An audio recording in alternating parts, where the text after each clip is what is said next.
So let's continue today's class students. कल हम लोगों ने रिफ्रैक्शन के बारे में डिस्कस करना स्टार्ट किया था। कल के क्लास में हम लोगों ने रिफ्रैक्शन का इंट्रोडक्शन समझा था कि रिफ्रैक्शन क्या है, लाइट कैसे बेंड होती है, लाइट के क्या प्रॉपर्टीज होते हैं, कैसे रिफ्लेक्शन और रिफ्रैक्शन दोनों एक दूसरे से अलग अलग होता है, रिफ्रैक्शन का फॉर्मेशन किस तरह से होता है या क्यों होता है। फिर रिफ्रैक्शन से रिलेटेड कई इंपॉर्टेंट टर्म्स को हम लोगों ने डिस्कस किया था। फिर रिफ्रैक्शन के लिए मीडियम किस तरह से रिस्पॉन्सिबल है, इस चीज को हम लोग डिस्कस कर रहे थे। उसी चीज को आज हम लोग कंटिन्यू करेंगे।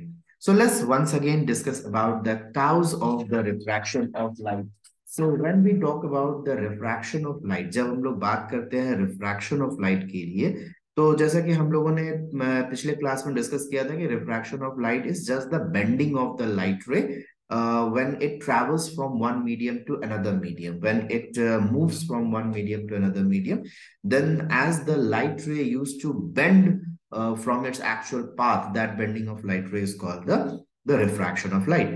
Now, under that point, we have to consider the kind of the medium. जो medium होता है उसको हम लोग कंसिडर करते हैं, और वहां पर हम कल तुम लोग को बता रहे थे ऑप्टिकल डेंसिटी एक इंपॉर्टेंट टर्म होता है। ऑप्टिकल डेंसिटी जिसके बेसिस पर हम किसी भी मीडियम को रिकॉग्नाइज कर सकते हैं एज अ रेयरर मीडियम या डेंसर मीडियम। और उस ऑप्टिकल डेंसिटी के ज्यादा या कम होने के वजह से हम लोग देखते हैं कि स्पीड ऑफ लाइट जो है वो चेंज हो जाती है, और जैसे स्पीड ऑफ लाइट चेंज होती है उस तरह से हम लोग ऑब्जर्व करते हैं कि लाइट रे अपने पाथवे से बेंड कर जाती है। तो इसी चीज को हम लोग आगे और थोड़ा सा डिस्कस करते हैं, थोड़ा सा और इसको समझने की कोशिश करते हैं कि ये कैसे होता है, ये किस तरह से होता है। तो सपोज अगर हम लोग कुछ ट्रांसपेरेंट मीडियम्स लेते हैं, say as for example air है, फिर मेरे पास वाटर है, फिर हम लोगों के पास ग्लास है।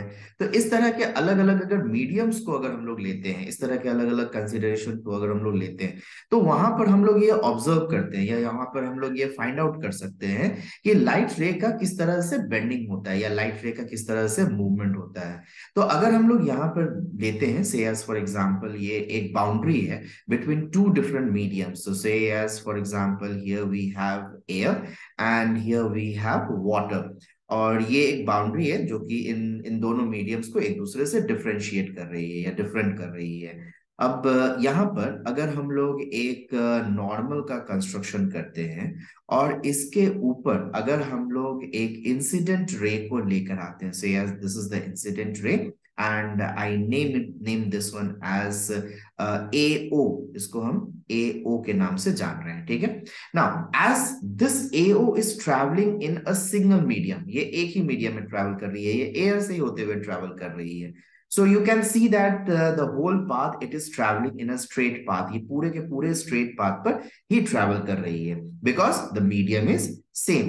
But at this very point, इस पॉइंट पर क्या हो रहा है? There is a change in the medium. The light ray is going to enter from air to water.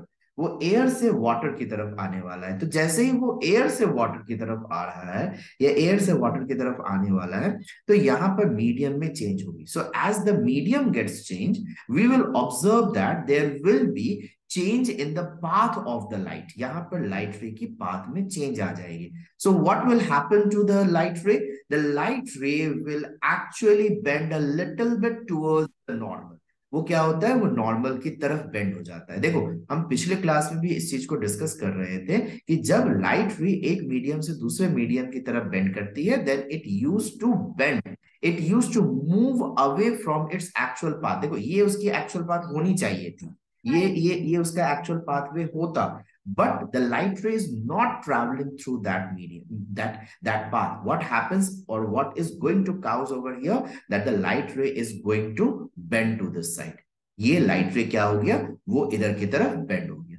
तो जब लाइट रे की ये बेंडिंग होती है, ये जो लाइट रे की बेंडिंग है, this bending of light ray is called to be as the refraction of light. इसी चीज को हम लोग क्या कहते हैं? Refraction of light. तो तुम लोग यहां पर देख पा रहे हो कि जो लाइट रे रिफ्रैक्ट किया है, इसमें एक कंडीशन आया है, it is bending towards the normal. ये नॉर्मल की ओर बेंड हुई है, ठीक है। So we are going to discuss this point also, that to which side the light ray is going to bend. The very first thing which we have to remember over here, that whenever the light ray is changing its medium, the light ray will move from its path. That is okay. That is correct. Now, we also have to remember this thing that when the light ray is bending from its actual path, then it will either bend towards the normal or it is going to bend away from the normal. So if the light ray is traveling from a rarer medium to denser medium, so if I compare the optical density of air and water, then I will observe that that the water has more optical density than to air. And because of that, what happens? The speed of light gets decreased a little bit when it travels from air to water. देखो हम जब भी हम लोग speed of light के बारे में बात करते हैं तो हम लोग ये जानते हैं कि स्पीड ऑफ लाइट को हम लोग नॉर्मली रिकॉग्नाइज करते हैं 3 × 10⁻⁸ के लिए। But this speed of light is just in the vacuum. ये स्पीड जो है ये हर तरह के मीडियम में नहीं होती है, हर तरह के ट्रांसपेरेंट मीडियम में नहीं होती है, ये अलग अलग मीडियम में अलग अलग होती है। And that is the thing which we have to understand. This is for vacuum. इससे ज्यादा नहीं हो सकता है स्पीड की लाइट, लेकिन इससे कम हो सकती है स्पीड की लाइट जब हम लोग देखते हैं वो अलग अलग मीडियम से ट्रैवल करके आ रही है। Now this is also very interesting to remember that this is not the exact speed. हम कल भी इस चीज को डिस्कस कर रहे थे कि जो वैक्यूम में जो लाइट की स्पीड है वो जो मेजर की गई है दैट इज अप्रोक्सीमेटली 2.98 इंटू 10⁸ मीटर/सेकेंड। सो उसको हम लोगों ने बस राउंड अप में इसको इस वैल्यू में लेकर आए हैं। Now, when we go to the other mediums, जैसे कि फॉर एग्जाम्पल ग्लास में लेते हैं या वाटर में लेते हैं या अलग अलग किसी दूसरे तरह के ट्रांसपेरेंट मीडियम में लेते हैं, तब हम लोग देखते हैं कि वो डिफरेंट हो जाती है। जैसे सपोज फॉर एग्जाम्पल अगर हम लोग नॉर्मल एटमोस्फेरिक एयर के बारे में बात करते हैं, now in books also in the atmospheric air ये लिखा जाता है कि it is 3 × 10⁸ metre per second, but it is not like that. In atmospheric air it is somewhere between 2.8 × 10⁸ metre per second, but इसको हम लोग राउंड अप में कंसीडर करते हैं 3 × 10⁸ मीटर/सेकेंड। बट एयर में इसकी स्पीड इतनी नहीं होती है, नॉर्मल एटमॉस्फेरिक एयर में ये इतनी होती है। ठीक इसी तरह से अगर हम लोग किसी दूसरे मीडियम के बारे में बात करते हैं, जैसे कि फॉर एग्जांपल हम यहाँ पे वाटर के लिए बात कर रहे हैं, सो वाटर में ये हो जाता है अप्रोक्सीमेटली 2.2 और 2.3 × 10⁸ मीटर/सेकेंड। ये इतनी इसकी स्पीड हो जाती है। तो देखो जब लाइट रे एयर में ट्रेवल कर रही थी तो उसकी स्पीड अप्रोक्सीमेटली थी 2.8 × 10⁸ मीटर/सेकेंड। फिर जब हम लोग वाटर के लिए बात कर रहे हैं तो वाटर के लिए ये आ जाता है अप्रोक्सीमेटली चलो 2.3 × 10⁸ मीटर/सेकेंड। तो यहाँ पे देखो there is a decrease of 0.5 metre per second के एक डिफरेंस में आ रही है। ये जो डिफरेंस है that is because of the change in the optical density of the medium. Air थोड़ा सा लाइटर है और वाटर थोड़ा सा डेंसर है in comparison of the optical density. और इसी वजह से क्या हो रहा है, लाइट रे की जो बेंडिंग है, जब ये लाइट रे अपने मीडियम को चेंज करके बेंड किया है, then the bending is towards the normal. So remember for this thing, when the light ray is travelling from a rarer medium to a denser medium, then the light ray always bends towards the normal. तब वो क्या हो जाता है, वो normal की ओर bend करता है। So this is the thing which we need to remember over here. Now, if we change the scenario, suppose for example हम कोई दूसरे तरह के set of mediums लेते हैं, say as for example अगर हम say as this is over here, suppose for example glass है, ठीक है, चलो glass है यहाँ पर और diamond है यहाँ पर, ठीक है। इस तरह से अगर लाइट रे को एनी हाउ अगर हम लोग पास करते हैं from the diamond to glass, अगर हम लोग डायमंड से ग्लास की ओर अगर हम लोग लाइट रे को लेकर जाते हैं, then what kind of condition or what kind of situation it is going to cause over there। तो वहां पर वो किस तरह का कंडीशन वो काउज करने वाला है। So over here you can understand this thing again, as I just now said that the optical density is one of the very important factor on which we do use to observe that refraction takes place। तो glass का और जो diamond का है इसकी optical density अलग अलग होती है। तो ग्लास में स्पीड ऑफ लाइट होती है अप्रोक्सीमेटली 2 × 10⁸ मीटर/सेकेंड और डायमंड में वहीं पे इसकी स्पीड होती है अप्रोक्सीमेटली 1.25 × 10⁸ मीटर/सेकेंड। ठीक है, तो ये दोनों के बीच में डिफरेंस होती है, तो there is a huge difference over here. तो लाइट रे अगर डायमंड से होते हुए ग्लास में जा रही है, इट मींस कि the light ray is travelling from a denser medium to a rarer medium. Now, remember the denser medium and rarer medium, when we are comparing the mediums, or when we do used to say any medium is optically denser and optically rarer, it is not necessary that it will be as it is always. Means such now, if I say that glass is rarer medium and diamond is a denser medium, so for this situation I'm telling, if I'm comparing water and glass, then I will say that the glass is denser medium and water is rarer medium. तो situation के basis पर देखो, वहां पर condition change हो जाएगी। तो यहां पर हम लोगों का कंडीशन है कि ग्लास और डायमंड है, तो डायमंड को हम यहाँ पे कंसीडर करेंगे एज अ डेंसर मीडियम और ग्लास को हम कंसीडर करेंगे एज अ रेयर मीडियम। तो जब हम लोग इस तरह के दो मीडियम के बारे में बात कर रहे हैं, then we do use to observe that light ray has to travel and the light ray has to bend. So where the light ray is going to bend over here, the light ray is going to bend away from the norm. It is going to bend away from the norm. So ये क्या हो जाएगा, ये normal से bend हो जाएगा, ये normal से दूर की तरफ भाग जाएगा। तो ये नॉर्मल से जैसे ही दूर की तरफ भागा, तो इसका मतलब क्या हुआ? What does this denotes? This actually denotes that the speed of light has enhanced. जब लाइट रे डायमंड में क्रॉस कर रही थी, तो it was having a speed of 1.25 into 10 to the power 8 meter per second. But as soon as it changed the medium at this very point, so it had started traveling through the glass. So over there, the speed of light had enhanced, it had increased, because it is suffering less optical density over there. It is suffering less obstacle over there. And because of that, what we do used to observe that speed increases, and as the speed increases, it moves away from the north. तो ये होता है refraction का condition. So if it is been asked from you, कि अगर ये पूछा जा रहा है कि रिफ्रैक्शन का कंडीशन क्या है, so why do refraction occurs, और what is the reason behind the refraction? So in simple words, you can say refraction causes due to the change in the medium of the body. As the medium changes, the speed of light gets changed, and as the speed of light gets changed, we do used to observe that the light ray used to bend from its actual path, and this bending of light ray, as we know, it is called to be as the refraction of light. So over here we are understanding those two conditions जो अभी अभी तुम लोगों को समझाए हैं, उसी condition को यहाँ पर रिप्रेजेंट किया जा रहा है कि लाइट रे को अगर दो अलग अलग कंडीशन में ला रहे हैं, अगर हम लोग एक बार रेयरर मीडियम से डेंसर मीडियम की ओर लाइट रे को ला रहे हैं, then what will happen? And if I am making the light ray to travel from say as a denser medium to a rarer medium, then what will happen? So you can see over here just now, as I had mentioned it, that when the light ray is traveling from rarer medium to denser medium, then the refracted light ray will bend towards the normal. ये normal की ओर bend कर जाएगा. But if we do observe that the light ray is coming from a denser medium to rarer medium, then the light ray will bend away from the north.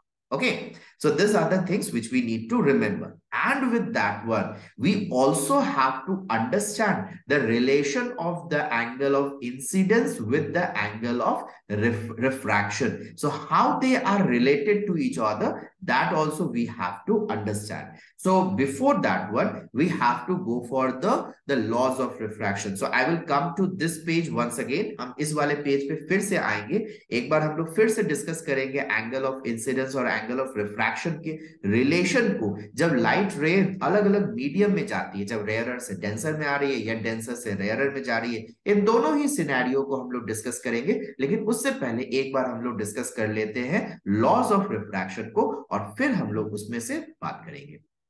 So as when you were studying about the laws of reflection, जब तुम लोग reflection पढ़ रहे थे, तो वहां पे तुम लोगों ने रिफ्लेक्शन के लॉज भी पढ़े थे।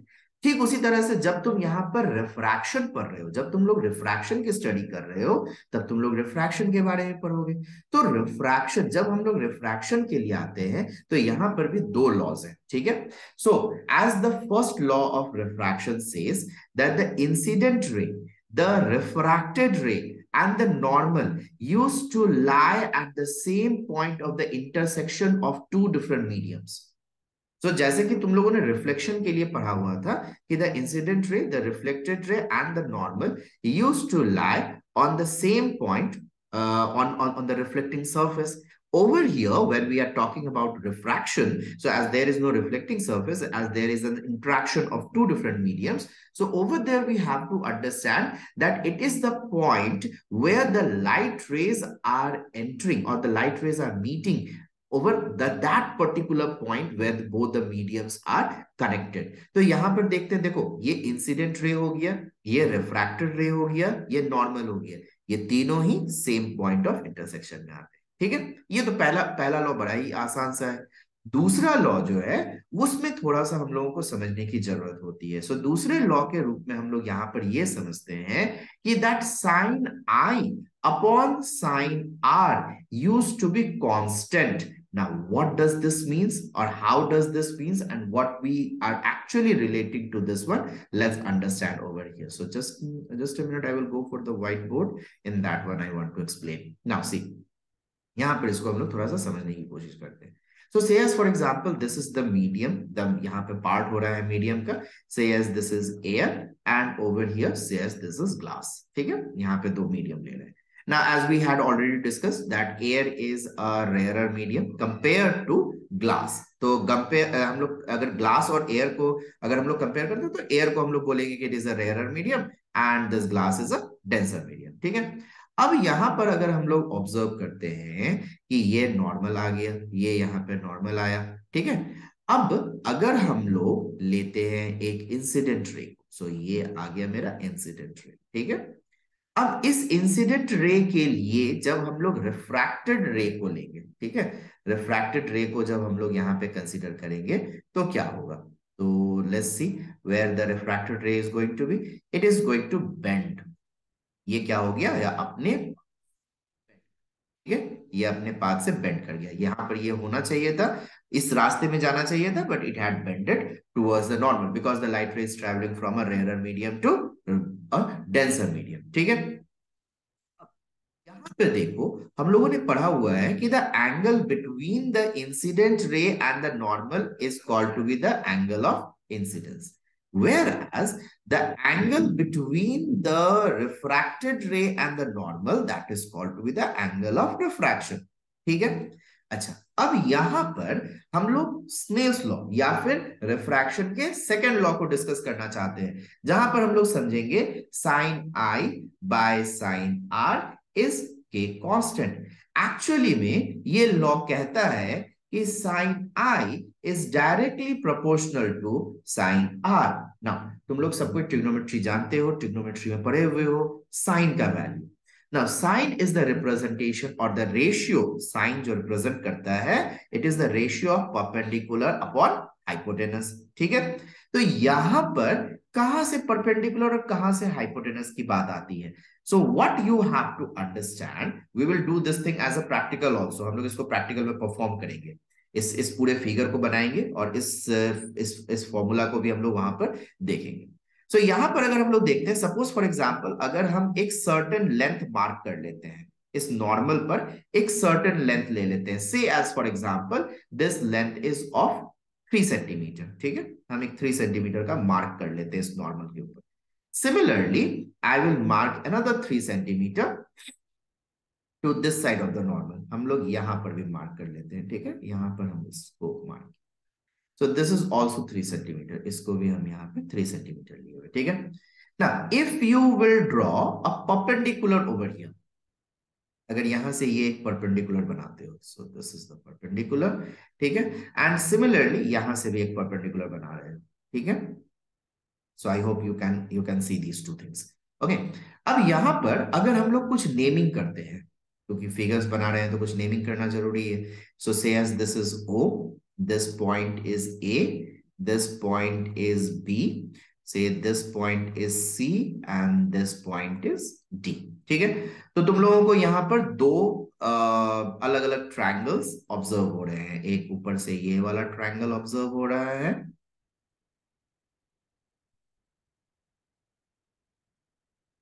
और एक नीचे से यहाँ पर ये वाला ट्रायंगल ऑब्जर्व हो रहा है। ठीक है, दो अलग अलग ट्रायंगल्स तुम लोग देख पा रहे हो। अब इन दोनों ट्रायंगल्स में तुम लोगों को ट्रिग्नोमेट्री के वैल्यूज प्लेस अप करने हैं। ठीक है, अगर हम एंगल आई के लिए बात करते हैं, for angle I, then my perpendicular will be always AC। ठीक है, ये सबको पता होना चाहिए, ये सबको पता होगा। ठीक है, इसमें हमको ज्यादा कुछ बोलने की जरूरत नहीं है। और ठीक उसी तरह से अगर हम लोग फॉर एंगल आर लेते हैं, then my perpendicular will be always BD। ठीक है, ये होगा। सिमिलरली ओवर हियर, अगर हम यहां पर इसके हाइपोटेनस को लेते हैं, अगर हम यहाँ पे हाइपोटेनस को लेते हैं, then for P my hypotenuse would be AO, and for this one, for angle R, my hypotenuse will be OB। ठीक है, और BO, whatever you can consider, so it is BO। ठीक है, ये होगा। अब देखो यहां पर अगर हम इसी सिचुएशन पे, यानी for this specific angle of incidence पे लेते हैं, then I will get this specific angle of refraction. So इस एंगल के लिए अगर रिप्रेजेंट करना हो हमको साइन का value, then I will represent it as AC by AO। Similarly अगर हमको इसी एंगल R के लिए बात करना हो, then I have to represent it as BD by BO। ठीक है, ये होगा for this specific angle of incidence and specific angle of refraction. Okay, but suppose if I change the angle of incidence, अगर हम ये angle of incidence को बदल देते हैं, से एज फॉर एग्जांपल अगर हम लाइट रे को यहां से लेकर आ जाए, ठीक है, then what will happen, then what will happen to the angle of refraction? Is it going to be the same? क्या वो वही सेम होने वाला है? No, it is not going to be same। ये यहां पे सेम नहीं होगा। What will happen? It will change its course। ये उसके वैल्यू को चेंज हो जाएगा। तो यहां पर जो हम लोगों के पास प्रीवियस कंटेंट था, जो प्रीवियस वैल्यू था, क्या वो हमको सेम मिलेगा? नहीं। So just think for this one. I point this one as A dash and this point as B dash। तो अगर हम न्यू एंगल ऑफ I के लिए अगर हम आते हैं, साइन I के लिए आते हैं, then I would have over there A dash C by AO, and then for sin R, I will get it as B dash D upon over here B dash O, sorry here also A dash O। ठीक है, तो ये इस तरह से निकल कर आएगा। ठीक है ना, I hope you all are getting this thing. ये वाला समझ में आ रहा है? ये जो हम दो अलग अलग सिचुएशन या दो अलग अलग एंगल्स के लिए बता रहे हैं, अगर ये एंगल ऑफ इंसिडेंस के चेंजेस के कंडीशन के लिए बता रहे हैं, फिर से देखो इसमें ही अगर हम चेंज कर दें, सपोज अगर हम इसमें ही चेंज करते हैं एंगल को, अगर हम ऐसे चेंज कर रहे हैं, ठीक है, एंगल ऑफ इंसिडेंस तो कहीं पे भी हो सकता है, या इंसिडेंट रे तो कहीं से भी आ सकता है, यहां से आ सकता है, यहां से आ सकता है, यहां से आ सकता है, यहां से हो सकता है, यहां से हो सकता है, और नीचे हो सकता है, और नीचे हो सकता है, और नीचे हो सकता है। अगर हम इस एंगल ऑफ इंसिडेंस को चेंज करते हैं, देन ऑब्वियस सी बात है कि एंगल ऑफ रिफ्रैक्शन भी चेंज होगा, जैसे अभी हो रहा है। तो ये एंगल ऑफ रिफ्रैक्शन तो चेंज हो जाएगा। सो दोनों अलग अलग एंगल ऑफ इंसिडेंस एंड अलग अलग एंगल ऑफ रिफ्रैक्शन के लिए जो हम लोगों का उसका साइन I और साइन R का वैल्यू मिलेगा, इट विल बी सेम और it will remain constant for the same pair of mediums. जिस पेयर ऑफ मीडियम के बारे में बात कर रहे हैं उसमें ये कंसिडरेशन, ये जो वैल्यू होगा साइन I और sine R, that will remain constant. It means कि यहां पर जब हम लोग वैल्यू लेंगे, इन दोनों की ही वैल्यू को जब हम लोग कंपेयर करेंगे, न्यूमेरिकली कंपेयर करेंगे, तो हमको इन दोनों के ही रेशियो सेम सेम मिलेंगे या सिमिलर कंडीशन में मिलेंगे। सो यहां पर ही एक लॉजिक लगाया जाता है कि चूंकि डायरेक्टली प्रोपोर्शनल से तो कोई इक्वेशन सॉल्व नहीं हो सकता है। तुम लोग लीनियर इक्वेशन पढ़ चुके हो, तुम लोग लीनियर इनइक्वेशंस पढ़ चुके हो, तो जब भी हमको किसी भी तरह के दो इक्वेशन को आइडेंटिफाई या उसको सॉल्व करना होता है, तो वहां पर आइदर इक्वल्स टू होना चाहिए या greater than, less than, equals to and greater than, या sorry greater than and equals to, या less than and equals to, इस तरह का सिचुएशन होना चाहिए। तब हम लोग उसको सॉल्व कर सकते हैं। तो डायरेक्टली प्रोपोर्शनल से न्यूमेरिकल सॉल्व नहीं किया जा सकता है। तो जब उसको न्यूमेरिकली सॉल्व नहीं किया जा सकता है, then at that very condition what we have to do, we have to bring some kind of proportionality constant to balance both the equation. तो यहां पर इक्वल्स टू लाने के लिए एक प्रोपोर्शनलिटी कांस्टेंट लाया जाता है। तुम लोगों ने ये पहले भी पढ़ा हुआ है। तुम लोगों ने जब मोशन चैप्टर पढ़ा था तो वहां पर भी तुम लोगों ने देखा था कि प्रोपोर्शनल कांस्टेंट लेकर आया गया था। तुम लोगों ने हीट के बारे में पढ़ा था, वहां पर भी प्रोपोर्शनल कांस्टेंट लाया गया था। अभी भी हम लोग बहुत सारे आगे चैप्टर्स पढ़ेंगे, हम लोग मैग्नेट्स में पढ़ेंगे, हम लोग इलेक्ट्रिसिटी में पढ़ेंगे, बहुत सारे ऐसे कंडीशंस देखेंगे जहां पर प्रोपोर्शनलिटी कांस्टेंट लाया जाता है। So this proportionality constant is just balancing these two equations. तो यहां पर ये क्या हो जाएगा, sine i is equals to k sine r. So over here sine r is representing the angle of refraction and sine i is representing the angle of incidence and k is constant over here. So when I am changing this thing sine i upon sine r, then it remains constant. So this value remains constant. So always this situation will remain constant. ये हमेशा ये जो है ये constant value के हिसाब से चलते चली जाएगी। और ये चीज ही हम लोग कहलाती है Snell's law. Basically most of the places you will find it out that Snell's law is considered to be as the laws of refraction. जो लॉज ऑफ रिफ्रैक्शन होता है उसी को हम लोग स्नेल्स लॉ कहते हैं। लेकिन mostly the second one is specifically called to be as Snell's law. And this law is more important when we come to understand about the refractive index of the medium. देखो, refractive index बहुत important term है और बच्चे confuse हो जाते हैं। Refractive index क्या होता है, एब्सोल्यूट रिफ्रैक्टिव इंडेक्स क्या होता है, इन दोनों के बीच में तो खैर उसको हम लोग समझेंगे आगे। तो जब रिफ्रैक्टिव इंडेक्स निकालने की बात आती है तब ये फॉर्मूला यूज किया जाता है। इस फॉर्मूला के बेसिस पर हम लोग रिफ्रैक्टिव इंडेक्स भी निकाल सकते हैं। So refractive index of a medium is also been utilised by this particular formula. ठीक है। So I hope that you all had understood till here. अगर यहां तक में किसी को कोई डाउट है तो बताओ, if anyone is having any doubt till here, यहां तक में is there anything? No, no one is saying anything.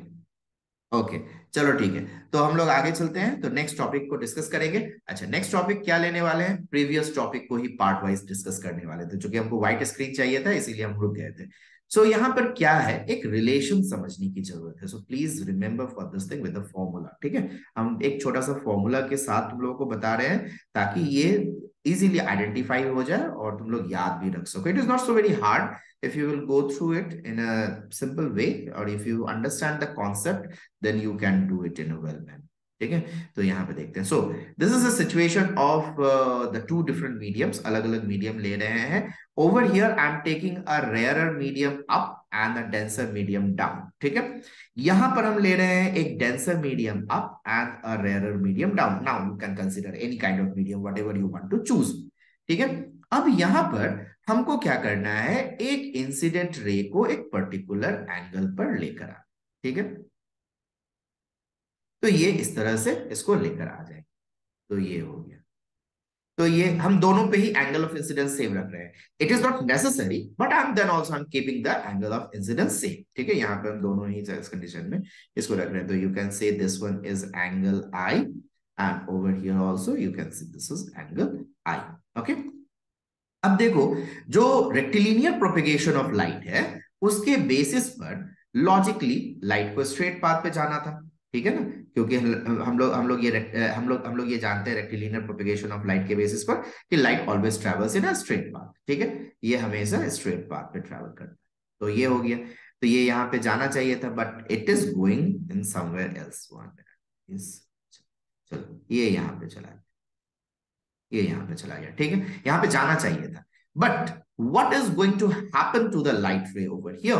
यहाँ पे लाइट रे को क्या होगा, तो हम लोग डिस्कस किए थे, अगर रेयरर मीडियम से डेंसर मीडियम की तरफ अगर लाइट रे आती है then its speed decreases. Please remember this point.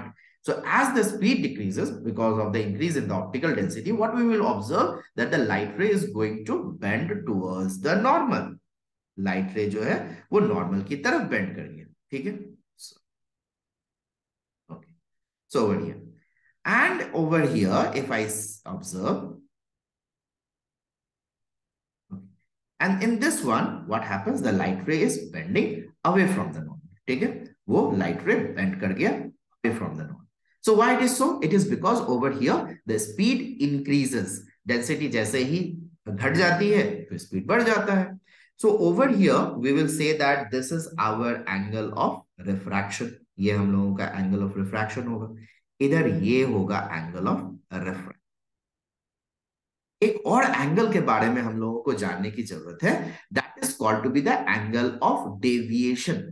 Angle of deviation, देखो ये उसका एक्चुअल पाथ होना था but it had deviated from its actual path. So this is called to be the angle of deviation. ठीक है, इसको angle of deviation कहते हैं. कितना डेविएट कर रहा है. Deviate means how much it is moving away from its actual path. So यहां पर भी हम लोग देख रहे हैं this is the angle of deviation. So this is angle of deviation. So this is a symbol of deviation. Okay. Now over here अगर हम लोग फर्स्ट केस के लिए बात करते हैं, say as this is case 1 and this is case 2. अब देखो यहां पर अगर केस 1 के लिए बात करते हैं then our angle of incidence is equals to angle of refraction. Is it? No, ये यहां पे नहीं हो रहा है. जैसा कि हम लोग रिफ्लेक्शन के लिए बात करते हैं तो यहां पर क्या दिख रहा है तुमको?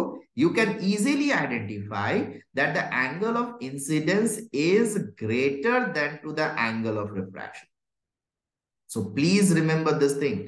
Under a condition where the light ray is traveling from the rarer medium to denser medium, as the light ray bends towards the normal, we do obtain the angle of incidence is greater than to the angle of refraction. It is not equal. It can't be equal to the medium.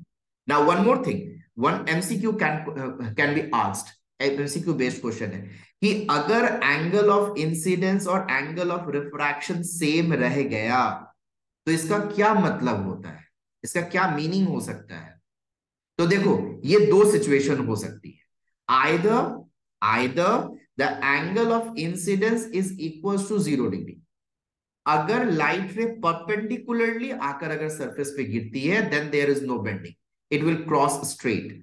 Then the angle of refraction will also 0 degrees. So under that condition, it can be equal. Or it can possible only if both the mediums are same.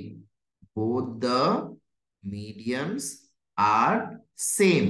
अगर दोनों ही medium same हो जाएगा तो उस situation में भी हमको क्या दिखेगा कि एंगल ऑफ इंसिडेंस और एंगल ऑफ रिफ्रैक्शन इक्वल होगा. So please be mindful for this thing. And one MCQ kind of question और 1 marks question can be asked with this thing. So अगर मेरा इंसिडेंट एंगल 0 डिग्री हो जाता है तब मेरा एंगल ऑफ रिफ्रैक्शन भी इक्वल्स टू 0 डिग्री हो जाएगा. So they both will be equal.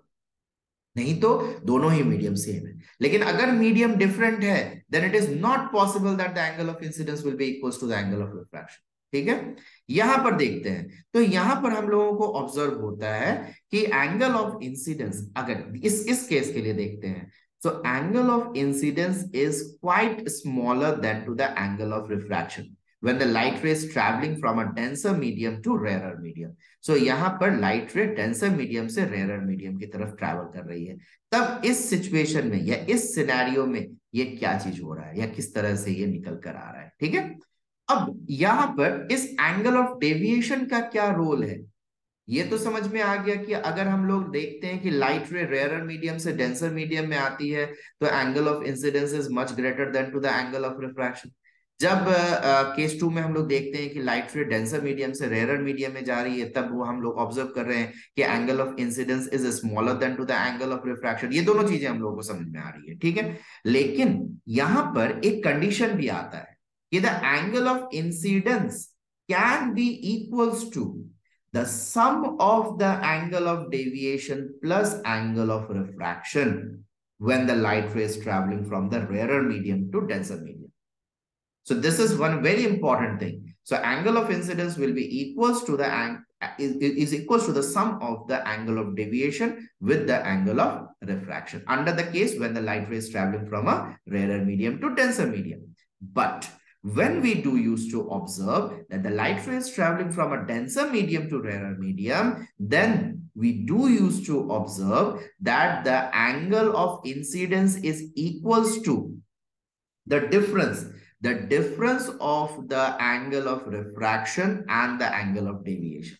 So these two things you need to remember. Okay, तो ये दोनों ही चीजें तुम लोगों को याद रखना है, so that you will get understand this particular situation or this particular scenario.